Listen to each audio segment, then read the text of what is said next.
나마스카 다다 지바묵다입니다. 오늘은 프라우트 이론 중에서 굉장히 중요한 것 중에 하나인 자본주의와 사회주의에 대해서 간단하게 말씀을 드리고자 합니다. 근데 이제 자본주의와 사회주의는 굉장히 깊고 복잡한 이론이라서 사실 간단하게 말을 할 수는 없어요.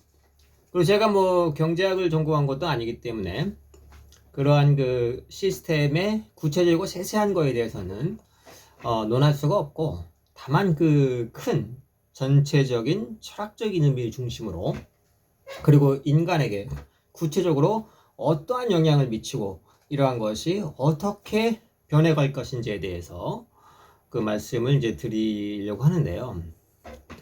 자본주의라는 것은 이제 보통 우리가 살고 있는 현재 이 시스템을 흔히 자본주의라고 말하는데 많은 전문가들이 이미 자본주의가 거의 이제 막다른 골목에 와 있다고 말을 하기도 하고, 또 거기에 반발하는 사람도 있죠. 무슨 소리냐, 계속 발전할 것이다. 근데 사실 우리가 태어나면서부터 자본주의 사회에서 살았기 때문에 그냥 당연히 원래부터 이런 줄 알아요.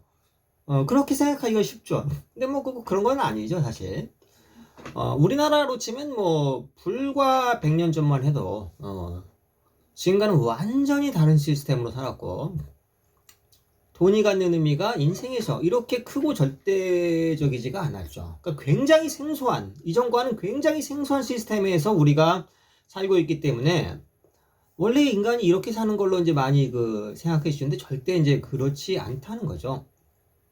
그러니까 보통 우리가 사는 이러한 자본주의는 수많은 이제 경제 이론들이 있지만, 우리가 이제 일상생활에서 접하는 자본주의라는 것은 보통 뭔가요? 쉽게 말하면 그냥 아침에 출근하고 저녁에 퇴근하고, 보통은 크고 작은 회사에 소속이 돼서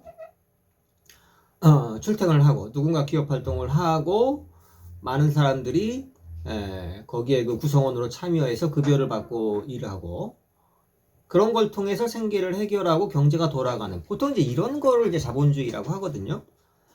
사실 이게 인류 역사에서 이런 시스템이 정착된 게 정말 얼마 안 돼요. 물론 옛날에도 무슨 이렇게 고용관계가 있긴 했지만, 이렇게 하나의 기업이라는 거대한 구성체에 엄청나게 많은 사람이 속해서 출퇴근을 하면서 일하는 이러한 시스템은 정말 인류 역사의 최후반기에 정착된 지 불과 1-200년밖에 안 되는, 이제 그런 얘기가 있잖아요. 인류 역사를 하루로 치면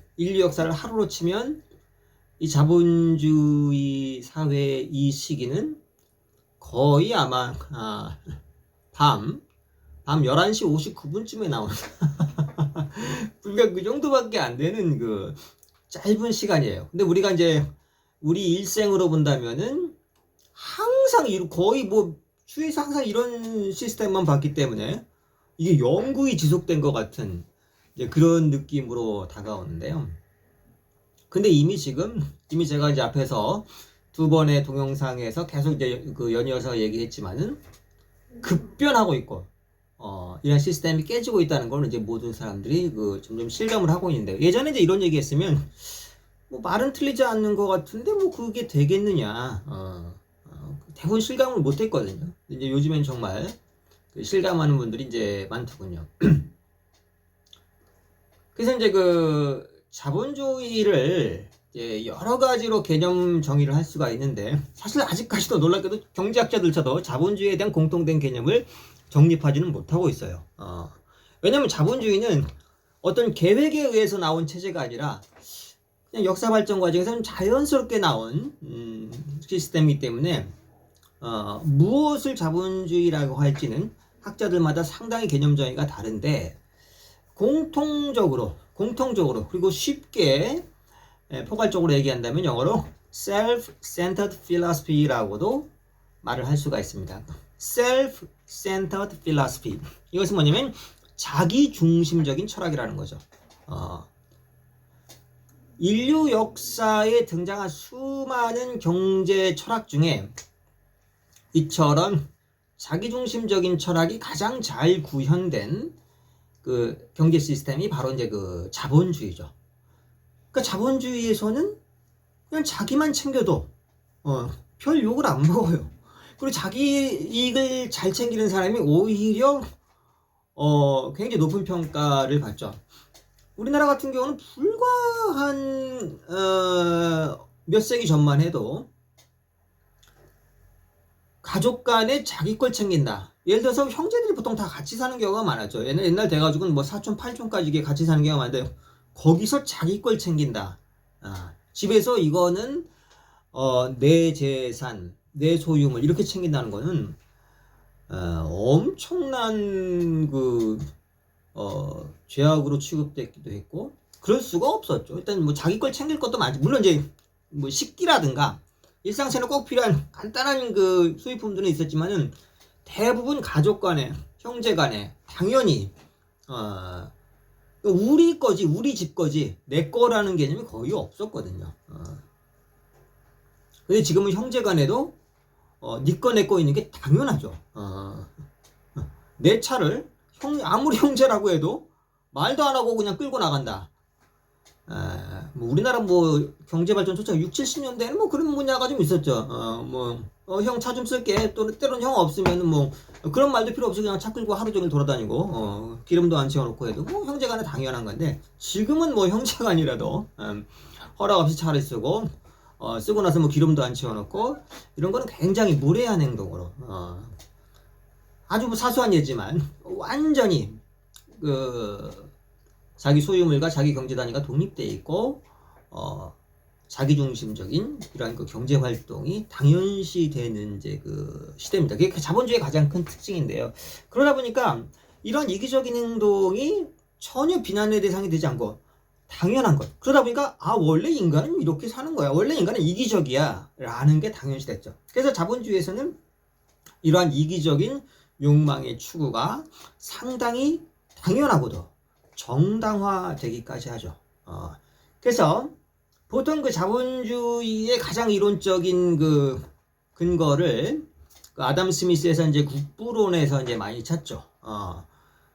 거기서 이제 아담 스미스는 이렇게 수백만이 모여 사는 도시에서 인간이 풍요롭게 살 수 있는 것은 모두가 이기적으로 행동했기 때문이라고 말을 해요. 이건 당시로서는 놀라운 통찰이었어요. 지금으로서는 뭐 당연한 얘기지만 당시로서는 예를 들어서 아침에 우리가 신문을 배달받고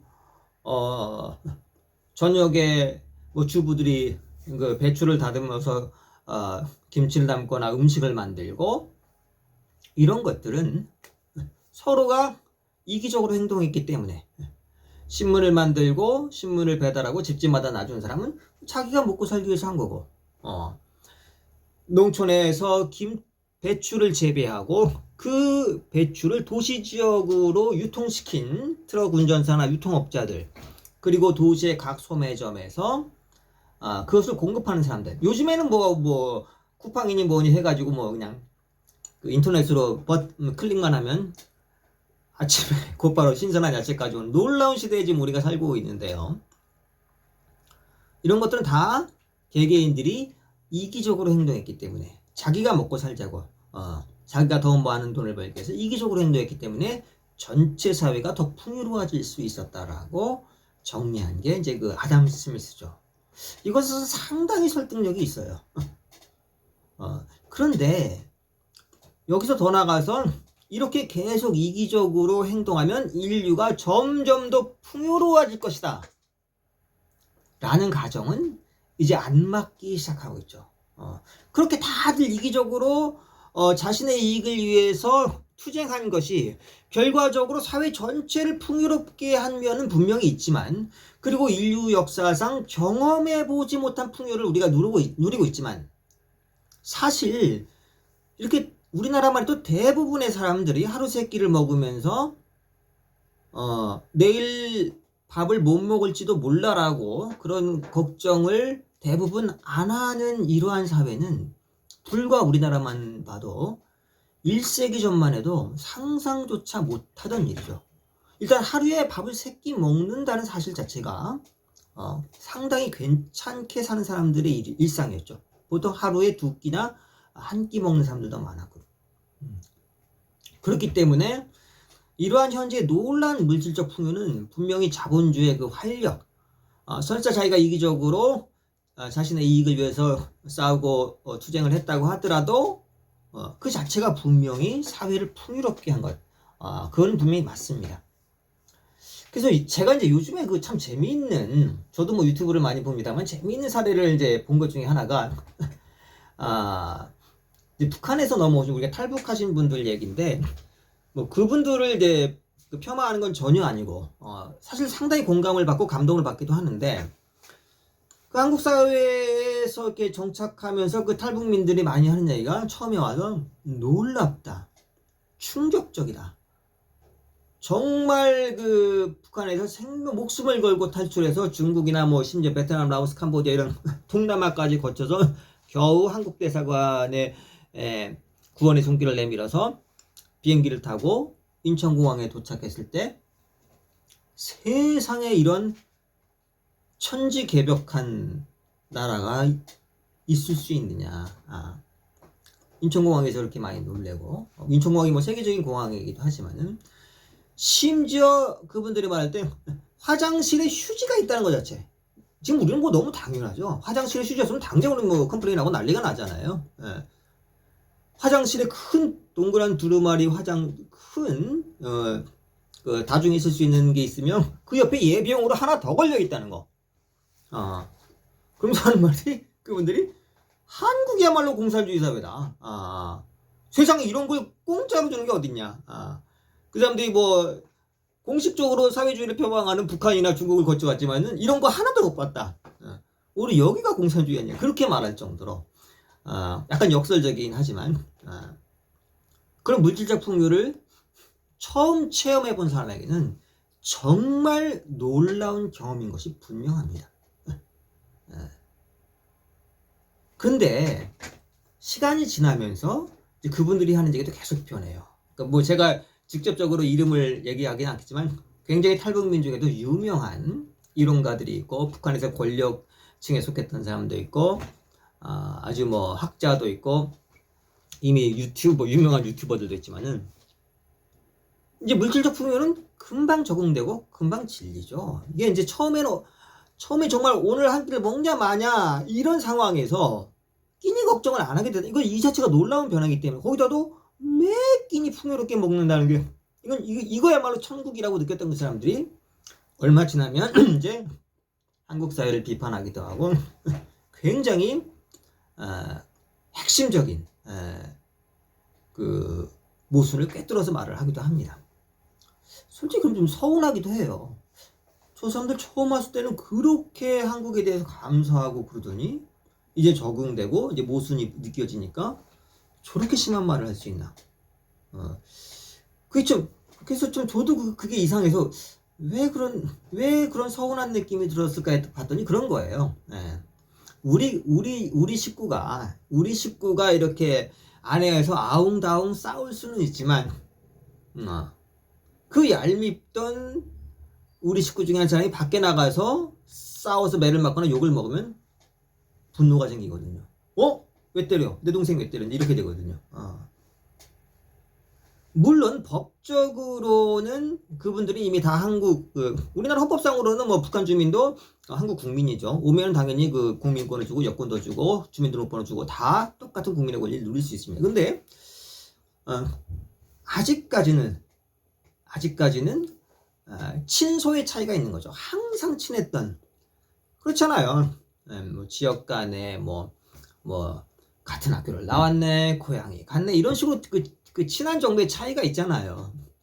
그런데 그런 친한 그룹이 아니었던 사람이 우리 사회를 비판하고, 설사 그것이 맞다 하더라도, 오히려 맞으니까 더 가슴이 아픈 거죠. 맞다 하더라도 그렇게 비판할 때는 또 그 가슴이 아프고 서운하기도 합니다. 물론 이제 그렇다고 해서 그분들이 비판할 자격이 없다는 것이 아니라, 또 이렇게 사람이 이렇게 잘못을 지적을 하면서도 그 테크닉이 필요하잖아요. 상대방이 서운하지 않게 더 잘할 수 있도록 그런 것도 필요하죠. 근데 전반적으로는 그분들은 굉장히 또 이렇게 한국 사회에 대해서 고마워하고 자본주의의 효용감을 가장 강하게 느끼는 이제 분들이더라고요. 그래서 제가 분명히 자본주의가 인류 사회에 큰 기여를 한 면이 있다 라고 저도 그 인정을 안 할 수가 없습니다. 그런데 이제 이 프라우트 이론을 처음 이렇게 창시한 이제 바바는 굉장히 또 놀라운 말씀을 하세요. 자본주의는 인간을 거지로 만들고 공산주의는 인간을 동물로 만든다. 처음엔 저도 이게 무슨 말이지? 아니 이렇게 풍요로워하지 않는데 자본주의가 인간을 거지로 만든다. 근데 가만히 생각을 해보니까요. 지금 한국 사회에서 만족을 하는 사람이 그다지 많지 않아요. 모르겠습니다. 너무 어려운 북한이나 이런 곳과 비교를 할지는 모르지만 다른 나라들하고 비교해봐도 한국이 경제적으로는 발전했지만은 그렇게 만족하는 사람은 많지 않고 더 못 살겠다고 비명, 특히 요즘 같은 코로나 시대에는 못 살겠다 이렇게 아우성이 계속 나오고 있습니다. 코로나 이전부터 그랬죠. 그러니까 재벌들은 자본주의 사회에서 가장 강한 기득권을 갖고 있는 사람들인데 오히려 그 사람들이 가장 탐욕적인 경우가 많아요. 거지라는 것은 꼭 부에 많고 적음으로 구분되는 것 같진 않아요. 예. 우리나라에서 지금 노숙을 하거나 소위 거지 취급을 받거나 사실 저 같은 이제 아차리아 출가 수행자들은 경제적으로 따지면은 자기 소유물, 자기 소유 재산을 가질 수가 없기 때문에 가장 낮은 농담 삼아 노숙자 상위 계층이다, 노숙자 차상위 계층이다라고 말을 하게 되는데 그 틀린 말도 아니에요. 정말 경제적으로는 노숙자 차상위 계층. 근데 우리 아차들은 그냥 육체적으로 생존만 하면 되기 때문에 어차피 봉사를 하는 사람이기 때문에 자기 개인 재산을 가질 필요가 없기 때문에 그 자체가 큰 문제는 없는데 한국 사회에서 이렇게 경제적으로 굉장히 궁핍한 사람도 다른 곳에 가면은 예를 들어서 동남아 같은 데 가면은 부자 취급을 받아요. 그러니까 이것이 상당히 상대적이라는 거죠. 그리고 아마 우리가 조선시대에 살았던 사람들, 조선시대 평민들을 보면은 요즘에는 이제 그런 그림이나 심지어 조선 말기에 이제 외국인 선교사들이 와서 이렇게 사진 찍은 것들이 이제 유튜브에도 많이 올라오기 때문에 보면은 그때 당시에 평민들의 모습은 지금으로 치면 딱 그냥 거지예요. 근데 그 사람들이 자기를 거지라고 생각한 게 아니라 정말 열심히 하기 위해서 다 살았던 사람들이거든요. 그러니까 거지라고 해서 꼭 가난하다고 거지는 아닌 거죠.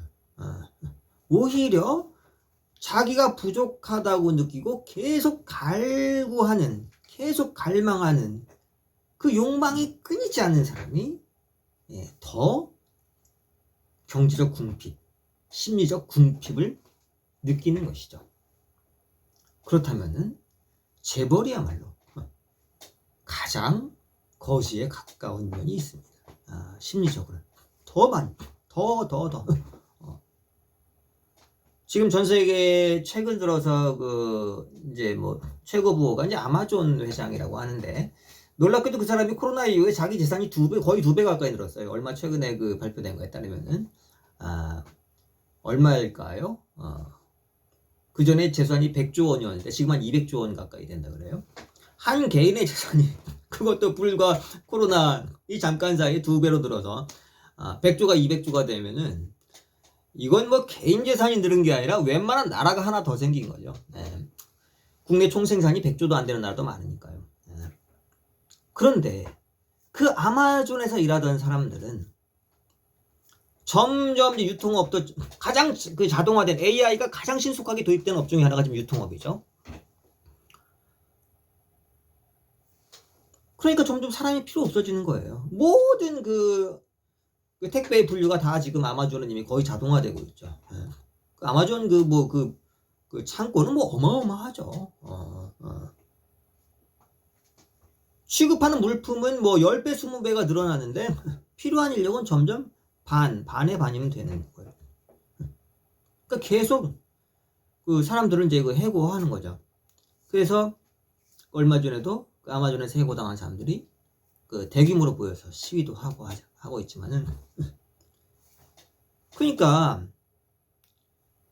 아마존 회장 입장에서는 사람 뭐 AI가 도입되고 자동화돼서 그냥 해고했을 뿐인데 해고된 노동자 입장에서는 밥줄이 끊기는 거죠. 그러니까 이게 우리가 이제 그 자본주의적인 경제에서 막 가장 흔하게 놓치는 것 중에 하나가 같은 1억이라도 그 의미는 다르죠. 네. 어떤 사람에게는 그것은 생명이죠.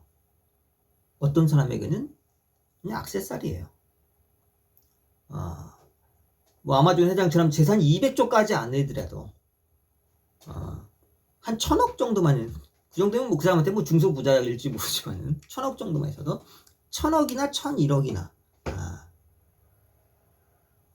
자기 재산이 뭐 감이 없을 거예요.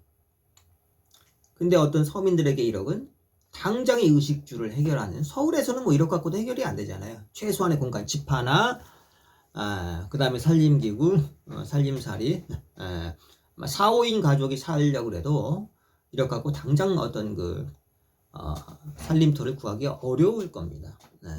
그 사람에게는 생명이죠. 그런 사람에게 한 달 급여 100만원, 200만원은 생명이거든요. 근데 이것을 똑같이, 자본주의의 가장 큰 그 허점이 서민의 100만원과 재벌의 100만원을 똑같은 숫자로 봐요. 이것이 엄청난 오해고, 강자가 약자를 착취할 때 얼마나 손쉽게 착취할 수 있는지를 알 수 있는 거죠. 그 재벌에게는 별 의미도 없는 비용 100만원, 200만원. 정말 코딱지보다 작은 그냥 숫자를 줄였을 뿐인데 이 서민에게는 생명을 앗아가는 행위일 수가 있었던 거죠. 그것이 얼마나 큰 업이 되고 얼마나 큰 카르마가 될지 정말 신중하게 생각을 해야 되는데, 자본주의에서 많은 것을 놓치고 있습니다. 그러니까 이건 극히 일부분이고요. 그러니까 그 바바께서 말씀하신 자본주의가 사람을 거지로 만든다는 게 꼭 모든 사람이 옛날 기준에 거지가 된다는 게 아니라 점점 더 갈망하게 만들고, 돈이 많을수록 더 갈망하게 만드는 그런 심리적으로 궁핍한 상태에 빠지게 만든다는 의미죠. 정말 제가 그 말을 봤을 때 얼마나 소름이 끼치든지, 자본주의가 당연히 인류를 풍요롭게 만들 줄 알았는데 수치상으로는 분명히 그러거든요. 근데 바바는 너무 쉽게 말씀하세요. 그냥 그 경제학자들의 그 수천 권의 책과 논쟁을 한두 마디로 이제 갈파하는 경우가 많은데, 자본주의는 인간을 거지로 만든다. 그리고 공산주의는 인간을 동물로 만든다. 왜 그럴까요? 흔히 말하는 이제 그 공산주의는 오늘날에 또 사회주의는 또 많이 다르죠. 중국도 뭐 말로만 사회주의지만 실질적으로 국민들한테 보장해 주는 게 거의 없습니다. 경제는 거의 자본주의 방식으로 이제 운영이 되니까요. 근데 원래 공산주의는 의식주는 보장을 해줬어요. 사람들한테 직업을 다 주기도 하고 강제적으로 배당하는 게 좀 문제긴 하지만은 의식주는 다 보장을 해줬어요. 그 대신에 국가의 권력에 도전하거나 모순을 지적하는 행위는 뭐 거의 그 목숨을 거는 거죠. 그냥 로봇처럼, 동물처럼 복종하게 만드는 그 시스템이었죠. 그렇기 때문에 공산주의 사회에서는 뭐 옛날에 뭐 유명한 그런 뭐 소설도 있었죠. 그 빅브라더가 나오는 이제 뭐 그런 그 유명한 소설도 있고 영화도 있었지만 물론 지금의 오늘날 또 사회주의는 또 많이 다양한 모습으로 이렇게 변이되고 있긴 하지만은 정말 인간을 동물화시키는 그런 면이 강했습니다. 초기 공산주의가 특히 스탈린 시대에. 그러니까 지금 자본주의가 어떠한 것이고 공산주의가 어떠한 것인지 거기에 대해서 대충의 그 설명을 하는 데마다 몇 시간은 걸릴 거예요. 근데 아마 그렇게 제가 그렇게 설명을 하면은 거의 꾸준히 보실 분이 거의 없을 테고, 제가 계속해서 쉽게 사례를 들어서 설명을 이제 할 텐데요. 공산주의라는 것도 자본주의처럼 딱 이렇게 한두 마디로 이제 개념화시키기는 이제 쉽지 않은 부분인데, 제가 조금 전에 자본주의를 self-centered philosophy라고 말을 할 수 있다고 했죠. 자기 중심적인 철학이다. 그러니까 인간의 이기심이 정당화되고 인간이 이기적으로 욕구를 추구하는 게 전체 사회에 오히려 도움이 된다. 그게 그 아담 스미스가 이제 그 갈파한 점이었죠. 근데 거기에 비해서 공산주의는 matter-centered philosophy라고 할 수 있어요. matter, 물질이죠. 물질 중심적인 철학이라고 할 수 있습니다. 이것도 상당히 놀라운 통찰이죠. 역시 이제 바바가 말씀하신 건데, 저도 정말 이 말을 듣고 어떻게 이렇게 수천 편의 논문들의 논쟁을 한마디로 관통할 수 있는지 많이 놀라지 않을 수가 없었는데요. 공산주의는 결국 기본적인 철학이 유물론이죠. 유물론이라는 것은 말 그대로 오직 유자에 물질할 때 물자니까 오직 존재하는 것은 물질만이다라는, 인간의 정신작용도 결국 뇌세포라는 물질의 전기적인 현상이다. 모든 것이 물질일 뿐이다라고 보는 것이죠. 공산주의가 나온 그 사회적 배경 같은 거는 물론 자세하게 설명하려면 다음 편에 좀 기회가 되면 더 자세하게 설명을 하겠지만은, 자본주의의 너무 극심한 착취를 타파하기 위해서 나온 거죠. 그러다 보니까 옛날에 왕이나 귀족들이나 누리던 그런 물질적 풍요, 당시로는 대단한 것도 아니에요. 노동자들 하루 밥 세 끼만 먹게 해달라는 거였거든. 하루 밥 세 끼만 먹자. 너무 심한 노동을 하지 않고. 그러기 위해서는 다 같이 똑같이 분배할 수밖에 없다. 그러니까 모든 것을 물질로 본다면, 인간까지 물질로 본다면 너무나 쉽게 설명이 되는 거예요. 극소수의 지배계층이 가진 너무 독점적인 부를 나누면 모든 사람들이 물질적인 빈곤에서 벗어날 수 있다. 그리고 사실 그것이 상당히 현실화된 면도 있죠. 물론 지금은 이제 사회주의가 이제 동구권이 이제 붕괴됐지만은, 당시로서는 이전과는 상당히 다른, 사회적 실험을 한 셈이고, 그것이 또 상당 부분 성과를 거두기도 했죠. 하지만은, 결국, 다수 대중, 노동 대중이 굶주림에서는 벗어났지만, 인간을 동물로 만들어버린 것이죠. 정당한 항의나 어떤 권력에 대한 도전이나 모순을 지적하는 행위가 사실은 자본주의 사회보다 더 힘든, 자본주의에서는 일부러 지적하려고도 하지 않아요. 사람들이 그냥 대부분 그냥 점점 더 많이 그 갈망에 빠져버리면은 굳이 사회적인 모순에 그렇게 일부 선각자적인 사람들 제외하고는 사회적 모순을 지적하는 게 오히려 많지가 않습니다. 오히려 그냥 알아서 복종하는 그런 면이 크죠. 근데 공산주의에서는 인간의 의식주를 해결해주고 최소한의 직업을 주는 대신에 더 이상의 항의나 발전을 막는, 동물화시키는 면이 있어요. 물론 여기에 대해서 반론도 얼마든지 있습니다. 저도 알아요. 제가 이렇게 간단하게 자본주의나 공산주의를 정리할 수는 없습니다. 다만 지금 가장 핵심적인 개념을 그렇게 말을 한 거고요. 여기에 대해서는 계속 더 추가로 이제 말씀드릴 수가 있을 텐데, 그래서 이미 공산주의가 이미 붕괴됐죠, 사실. 물론 지금도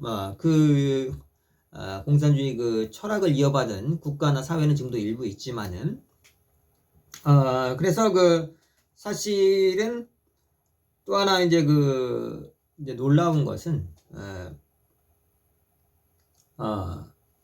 공산주의가 이제 이렇게 이제 붕괴된 것이 사실은 인류 역사에서 공산주의는 꽃을 활짝 피기도 전에 갑작스럽게 무너졌어요. 갑작스럽게. 한 가지만 더 말씀드리는데 바바가 이제 1990년도에 돌아가셨는데 내가 세상을 떠나고 그 직후에 이제 공산주의가 이제 무너질 거다라고. 근데 그때만 해도 전 세계 어느 전문가도 어느 학자도 그걸 예측을 못했는데 그렇게 이제 말씀을 하시고 이제 떠나셨는데 바바가 이제 지구를 떠나시고 그 다음에 91년도에 이제 동구권이 무너졌죠. 그리고 바바가 이제 그렇게 이제 말씀하셨는데 공산주의는 꽃이 피기 전에 무너질 것이다. 하지만은 자본주의는 일단 꽃이 만개할 것이다. 그리고 다음 시스템으로 다음 사회 시스템으로 넘어갈 것이다라고 이제 그렇게 이제 말씀을 하셨는데요. 정말 그것이 현실화되고 있습니다. 공산주의는 완전히 꽃이 만개하기 전에 무너졌고 자본주의는 이미 활짝 피고 이제 시들고 있죠. 꽃이 뭐 계속 필 수가 있나요? 여름에 활짝 폈다가 점점 더 커지는 꽃은 없잖아요. 시들 뿐이죠. 자본주의는 그 단계에서 급격하게 지금 시드는 단계에 접어들었죠.